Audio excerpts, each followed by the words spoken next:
In this installment, we're going to be going over the Wednesday slate on DraftKings and FanDuel for March 22nd. Let's get into it.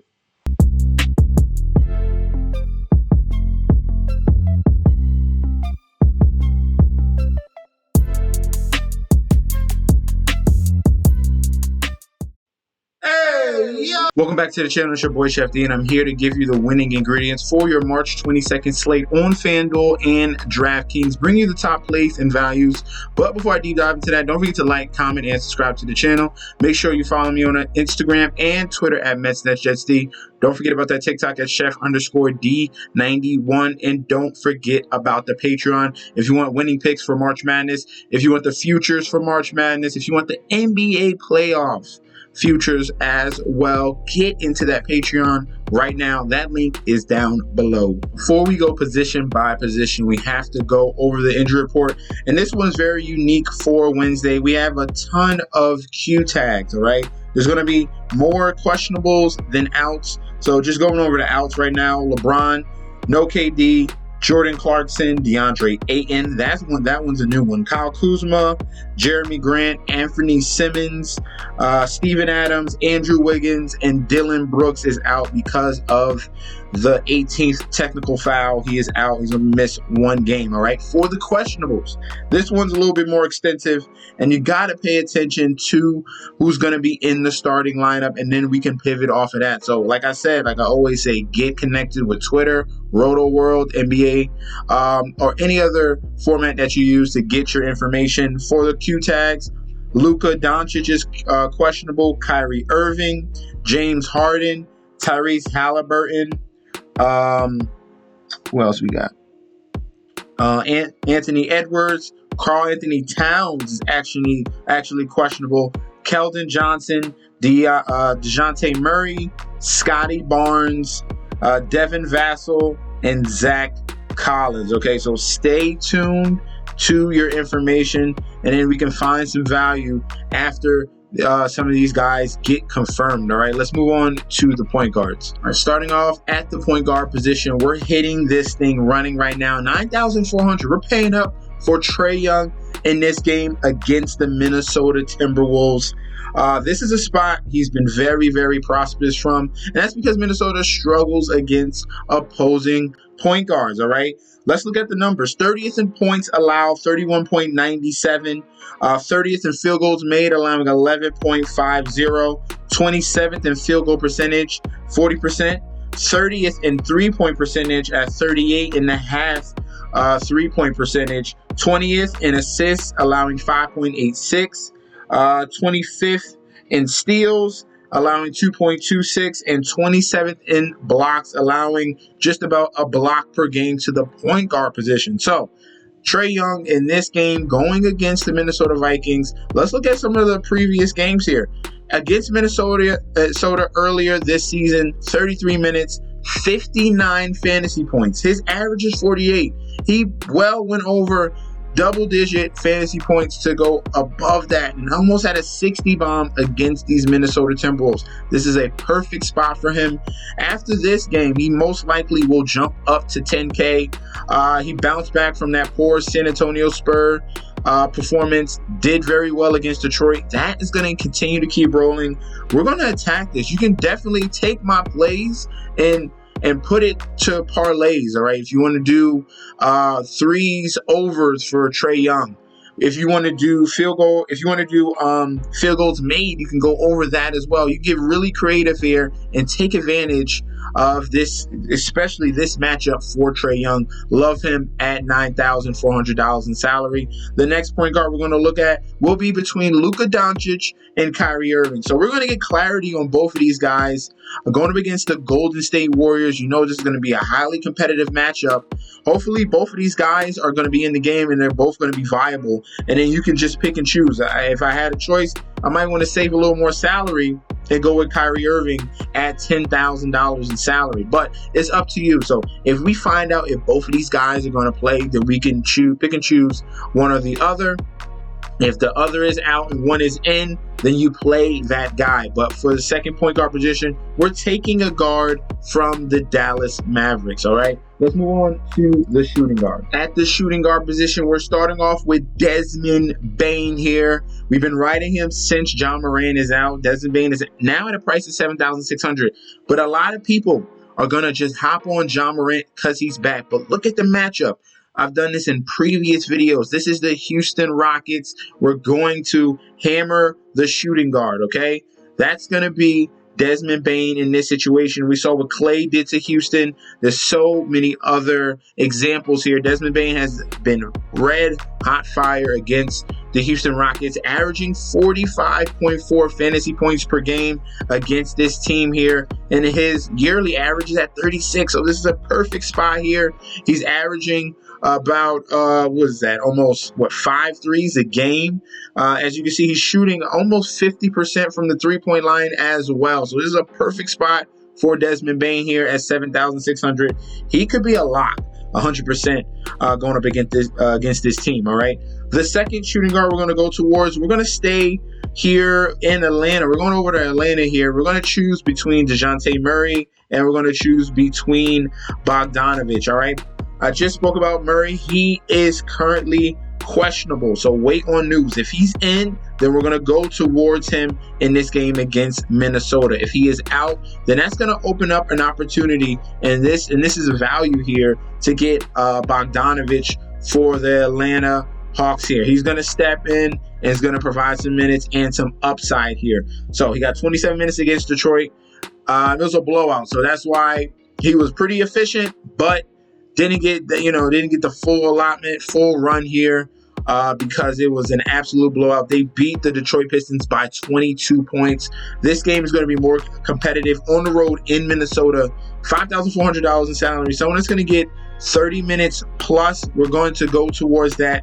He has the scoring prowess, and they're going to need him, especially if DeJounte Murray is out. All right, let's go on to the small forwards. At the small forward position, we're going with Buddy Hield of the Indiana Pacers at $6,300 in salary. Going up against the Toronto Raptors here. Toronto Raptors are struggling against opposing small forwards. They're 27th in points, allowing 24.7. They're 25th in field goals made, allowing 8.61. 29th in 3 points made, allowing 3.23. 28th in free throw attempts, allowing 5.37. 29th in rebounds, allowing 10 rebounds a game to this position, and 29th in assists, allowing 5.24 a game. Across the board, those are well above his season averages as well. And in 2 prior games against the Toronto Raptors, he's averaging 35.4 fantasy points here. So Buddy Hield is a streaky three-point shooter. He's very good in this matchup previously, shooting 50% from that three-point line against the Raptors.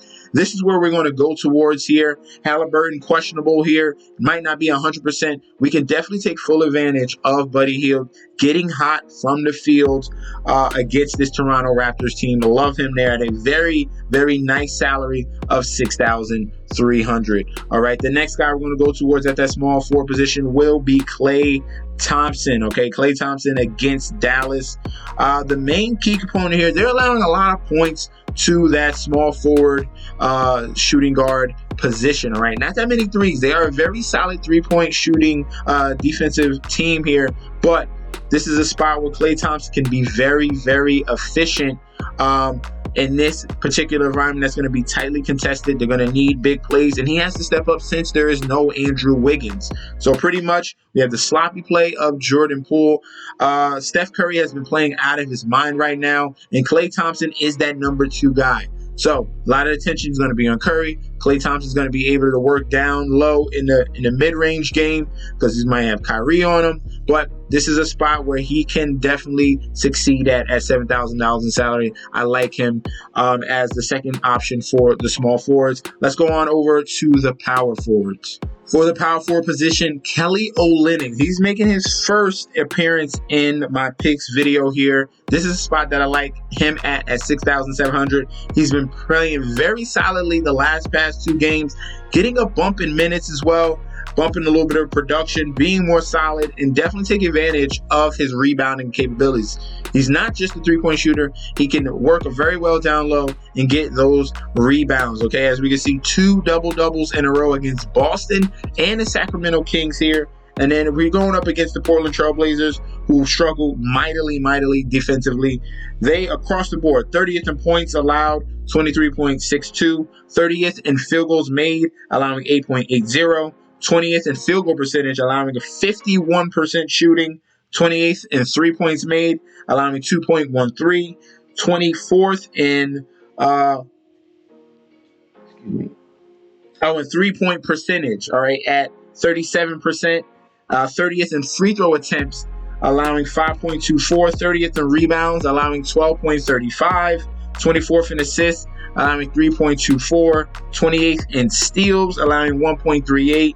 And 25th in blocks, allowing 1.34 blocks per game. So this is a spot where you can definitely take over here. And we got a Q tag on Lauri Markkanen. If he's out, then we're looking at even more usage for Kelly Olynyk here.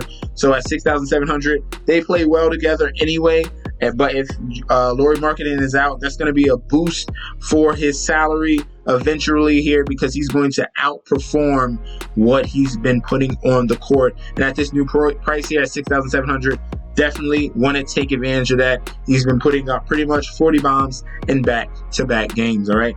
The next guy at that power forward position that we're going to go towards will be Julius Randle here. Julius Randle coming off a career game with 57 points. Now going up against the Miami Heat. I told you, this is a very sneaky spot here. A lot of people want to shy away from this, but look at his season average against Miami in 2 games already. He's averaging 56.6 fantasy points against the Miami Heat, who's this daunted defense, but they struggle down low. They're allowing Julius Randle to score 33 points a game. They're allowing him 9.5 rebounds, 4.5 assists, and basically 2 steals a game as well. So we're going to stick to this, what we've been watching, because a lot of people are going to shy away this. He's going to be probably low owned because people think he can't do it again. Yes, he can against the Miami Heat. He's done it twice already this season. So I like him at 9,300. Let's go on to the centers. At the center position, we're going to stay in this game here. Going on the other side with Bam Adebayo for the center position. The Knicks have struggled against opposing centers. 21st in the league in points, allowing 16.33. 28th in free throw attempts, allowing 4.97. 28th in rebounds, allowing 12.17. 22nd in assists, allowing 2.70. And 23rd in blocks, allowing pretty much 2 blocks per game to that center position. So 7,800. It's a good spot for Bam Adebayo. In 2 previous games against this team here, he's averaging 44 fantasy points per game. So over his season average, hopefully we can get a little bit more. If we can get a 50 bomb from him, that's going to be icing on the cake. At under $8,000 in salary, Bam Adebayo is going to be someone that we're going to look towards to at the center position, all right? The next guy was someone I talked about in a previous video, Joel Embiid. Joel Embiid against the Chicago Bulls just had 65 fantasy points in this game. Yes, that did go into double overtime, but he's fully capable of doing that in regular minutes. He's already averaging 52.6 fantasy points against the Chicago Bulls in 2 games already. He's going to be very, very close to that number. Hopefully he can go over that because they want some revenge in this second matchup against these Chicago Bulls. And this game is going to be on the road. So Embiid's going to be able to show up and show out in this particular format here. Don't mind paying up for him if you want to build your lineups around 11,700 Joel Embiid. Let's go on to the value plays on FanDuel. For the value plays, we're going to start off with the Memphis Grizzlies. David Roddy here, small forward. This is because Dylan Brooks is going to be out. He's going to be stepping into some more minutes. He played solidly, getting a bump against Dallas. Had 31 fantasy points in that game. He's usually around that 20-minute range, but obviously he's on the court where other guys are taking more usage. With Dylan Brooks gone, David Roddy's going to have to step up and have to knock down some more shots here. At a very nice salary of $4,500, we should see David Roddy pushing that 30 plus minute range there at a very, very cheap price. I like him. All right. Xavier Tillman is the next guy we're going to look at for the Memphis Grizzlies with Steven Adams out yet again. He is the leading center of this team. He's had some solid games. He had 38 fantasy points against the Golden State Warriors, 27 against Dallas, 29 against Dallas yet again, 41 against the Lakers. So you see some upside here for him. He's going to get one of his creators back in John Morant. Maybe he can work a nice pick and roll game and give some easy buckets to Xavier Tillman at that $5,300 salary. All right. And then last but not least, small forward position, Deni Avdija. He's going to be stepping into some more minutes because of Kyle Kuzma. He is most likely going to be out for this game. So we saw him do very well against Orlando. Had a double-double, 15 points, 10 rebounds, 3 assists, and 2 steals. Hopefully we can get a second productive game from him. The European small forward, power forward has some upside here. He has a nice little game that he can shoot, a rebound, and he facilitates pretty solidly. Coming over from Israel. So I like Deni Avdija here at this price at $5,200. All right. So those are going to be our value plays. Guys, don't forget to like, comment, and subscribe to the channel. Make sure you please sign up on Instagram and Twitter at MetsNetJSD, and I'll be back with another video very soon. All right. Peace out, guys.